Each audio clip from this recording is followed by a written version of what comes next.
लोकांना भ्रमित करायचा प्रकार सुरू होता। साम दाम दंडभेद नीती वापरून आज आमच्या या उमेदवारांना सगळ्या प्रकारची धमकी असेल, आमिष असेल, दम देण्याचा सुद्धा प्रकार। नंदुरबार नगरपालिकेच्या सार्वत्रिक निवडणुकीमध्ये भारतीय जनता पार्टीने पूर्ण पॅनल या ठिकाणी उभं केलेले 41 उमेदवार भारतीय जनता पार्टीकडून उभे आहे।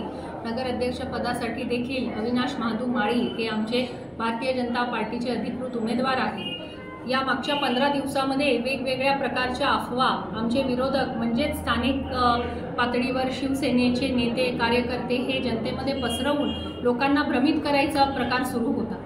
अनेक प्रकारचे साम दाम दंडभेद नीती वापरून आमच्या या उमेदवारांवर दबाव आणून त्यांचा फॉर्म माघारी कसा होईल यासाठी सुद्धा प्रयत्न हे अगदी शेवटच्या क्षणापर्यंत शिवसेनेच्या या स्थानिक नेत्यांनी चंद्रकांत रघुवंशी आणि त्यांच्या कार्यकर्त्यांनी सुरू ठेवले।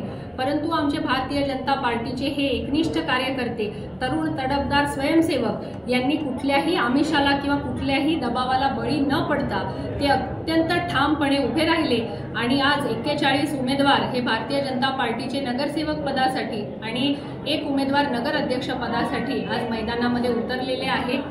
आज आमच्या या उमेदवारांना सगळ्या प्रकारची धमकी असेल, आमिष असेल, दम देण्याचा सुद्धा प्रकार आमच्या उमेदवारांना आणि त्यांच्या जवळच्यांना देण्याचं काम हे आमचे विरोधक करतायत।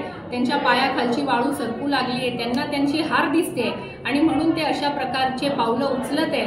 पण नंदुरबारची जनता या वेळेला परिवर्तन घडवणार आहे। नंदुरबार शहराचा मूड सध्या परिवर्तनाचा आहे। या अनेक वर्षापासून एकतर्फी सत्तेला नंदुरबार शहराची जनता ही कंटाळली आहे आणि म्हणून आज आमच्या या सर्व तरुण उमेदवार, आज आमचे 90% उमेदवार हे अत्यंत तरुण आहे आणि या तरुणांच्या हातामध्ये आता नंदुरबार शहराची सर्व भागडोर ही लोक देतील असा माझा विश्वास आहे।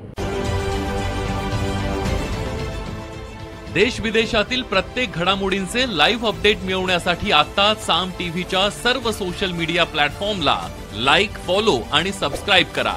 तसंच सर्व नोटिफिकेशनसाठी बेल आयकॉन प्रेस करायला विसरू नका।